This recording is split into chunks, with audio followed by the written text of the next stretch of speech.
Welcome to আদিরাস world. আশা করছি সবাই তোমরা খুব ভালো আছো, আমিও ভালো আছি। আজকে চলে এসেছি নতুন একটা ব্লগ নিয়ে। অনেক দিন ব্লগ দেওয়া হয়নি। তোমরা অনেকেই কমেন্ট করো যে ব্লগ আসছে না কেন, শুধু শর্টস ভিডিও আমরা দেখতে পাই। তো সত্যিই তাই, অনেক দিন কিছু কাজে ব্যস্ত ছিলাম, তাই ব্লগ দিতে পারিনি। তো আজকে চলো, আজ ব্লগটা একটু দেরি করে শুরু করছি, কারণ আজ সকাল থেকে প্রচুর কাজ ছিল, সেগুলো সব মিটিয়ে এখন একটু ফ্রি হয়েছি।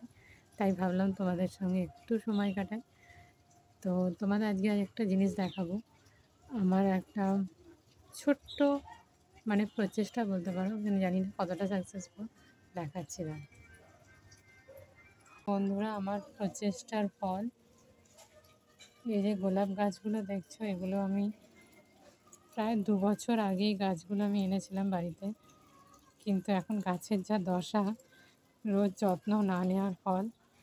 তা আমি কিছুদিন যাবৎ এটার একটু সময় দিচ্ছি, তাই যত্ন করে এরা আমাকে 2টো ফুল উপহার দিয়েছে। এখনও কয়েকটা ফুল এই যে হয়ে আছে, কিন্তু কুড়িগুলো এখনও ফোটেনি। জানি না এগুলো কি হবে, আদৌ ফুটবে কিনা। যে অবস্থা গাছগুলো, যে এটার ফুল হয়েছিল, এটা পাপড়ি ঝরে গেছে। আর এখানে এটাও পাশে, এটা দেখছো গোলাপ গাছই, কিন্তু এর পাশ থেকে অনেক তুলসী গাছ গজিয়েছে। এখন তুলসী গাছ তো তুলতে নেই, তাই বা আমরা গাছটা তুলিনি। গোলাপ আর তুলসী একসাথেই আছে। জানি না গোলাপ গাছটা কীরকম থাকবে, কতদিন থাকবে। তো যাই হোক, এখনো পর্যন্ত আছে বেঁচে কোনো রকমে। এই যে কদিন আগে একটা ফুলও হয়েছিল। অ্যাকচুয়ালি এইদিকে আরও অনেক নয়নতারা গাছ হয়েছে আমাদের বাগানে। এটা অ্যাকচুয়াল বাগান বলা যায় না, ওটা বাড়ির ছাদে আমি ছোট্ট করে বাগান করেছিলাম। কিন্তু এখন আগের গাছগুলো, যা ফুলের গাছ আনা হয়েছিল, সব নষ্ট হয়ে গেছে। এই নয়নতারা গাছগুলো না চাইতেই হয়েছে, আর ফুলও হয় এতে প্রচুর। আর যে তুলসীর বৃন্দাবন চারিদিকে, সব টবেতেই তুলসী গাছ। এগুলো আমরা পুঁতিনি, কিন্তু ওর নিজে থেকেই হয়েছে আপনা আপনি।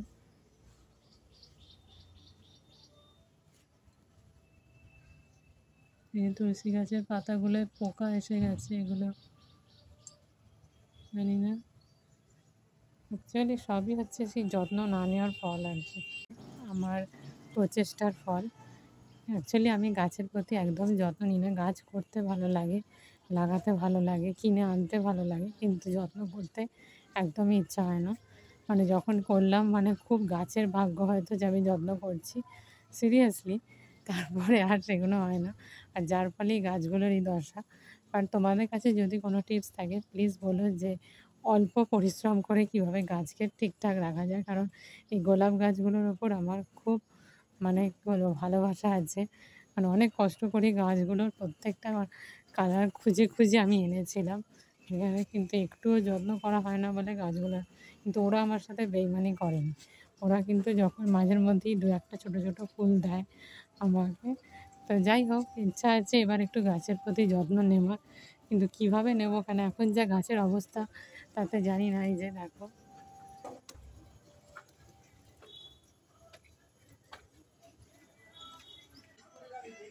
তো বন্ধুরা, এখন ঘরের ভেতরে চলে এসেছি, কারণ বাইরে একটু বৃষ্টি পড়ছে গুঁড়ি গুঁড়ি। এখন তো শ্রাবণ মাস, আর এই সময় তো ঝরা শ্রাবণ ঝরতেই থাকে। তো যাই হোক, আর এই তোমাদের আর একটা জিনিস দেখায়। কী অবস্থা এখন এই বর্ষার সময়, চারিদিকে শুধু জামা কাপড় আর ভিজে, সাথে সাথে গন্ধ। ঘরের মধ্যে একটা যা হয়, ঘরের মধ্যে ভিজে জামা কাপড় শুকোতে দিলে একটা স্মেল তো থাকে, বেরোয় ঘরের মধ্যে। তো যাই হোক, এইভাবেই চলছে। তো তোমাদের কেমন দিন কাটছে, বর্ষাতে কী করছো, প্লিজ কমেন্ট করে জানিও। চলো, এবার বাবা নিচে ডাকছে, কারণ লাঞ্চের টাইম হয়ে গেছে। তো চলো যাওয়া যাক। এই যে বন্ধুরা, চলে এসছে আমাদের লাঞ্চের থালি। আজকে রয়েছে ভাত, পেঁপে সেদ্ধ, হচ্ছে আলু ভাজা, ওল ভাতে চিকেন, আর আম, লেবু। তো চলো শুরু করা যাক।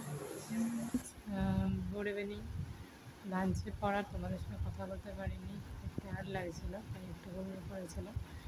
এখন উঠলাম, এবার সন্ধ্যে চা জলখাবার এগুলো বানাতে হবে। তো আজকে আর ব্লগটা বানাচ্ছি না, এখানেই শেষ করছি। যদি কিছু ভালো লেগে থাকে so please do like and share and subscribe our channel. আমাদের সাথে থেকো, ভালোবেসো, সবাই ভালো থেকো, টাটা। হ্যালো ফ্রেন্ডস, তো লাঞ্চের পর তোমাদের সাথে আর কথা বলতে পারিনি, খুব টায়ার্ড লাগছিলো, তাই শুয়ে পড়েছিলাম। এখন উঠলাম। আর তোমাদের লাঞ্চে একটা মেনুতে তোমরা হয়তো দেখেছো, প্লেটে ছিল যে সিঙ্গারা। তোমরা হয়তো অনেকে বলবে যে লাঞ্চে ভাতের সাথে সিঙ্গারা দেয়। তো অ্যাকচুয়ালি হচ্ছে এটা আমাদের মানে স্পেশাল মেনু। কোনো কোনো সময় এটা আমার আবিষ্কার অ্যাকচুয়ালি। আমি এটা বানিয়েছিলাম এক সময়। তো একদিন বানানোর পর এটা ভালো লেগে যায়, তারপর থেকে মাঝের মধ্যেই এটা চলে। বেসিক্যালি যেদিন চলে, যেদিন আগের দিন যদি সিঙ্গারা আনা হয় কোনো পারপাসে বা কেউ বাড়িতে আনে। অ্যাকচুয়ালি তেলের জিনিসগুলো বাড়িতে এখন খাওয়া বারণ আছে। তো যখন কেউ আসে তখন তো আনতেই হয়, গেস্ট বা বন্ধুবান্ধব আত্মীয় স্বজন কেউ এলে। তো সেই সময় যদি কিছু সিঙ্গারা এক্সেস থেকে যায়, সেটা আমি রেখে দিই। পরের দিন ওটাকে একটা ওইটা দিয়েই নতুন একটা রেসিপির মতো বানানো হয়। কী রেসিপি, কীভাবে বানানো হয় সেটা আমি কোনো দিন তোমাদের সাথে শেয়ার করব। আর কিংবা আমার কুকিং চ্যানেল যেখানে আছে সেখানেও তোমরা দেখতে পারো, যদি দেখতে চাও। তো আমি কোনো আমার চ্যানেলে কোনো প্রচার করছি না। তো আর আজকের মতো ব্লগটা এখানে শেষ করছি, কারণ এবার সন্ধ্যাবেলার জলখাবার চা টা এসব বানাতে হবে। তো আজ আর কথা বলছি না, এখানেই ব্লগটা শেষ করছি।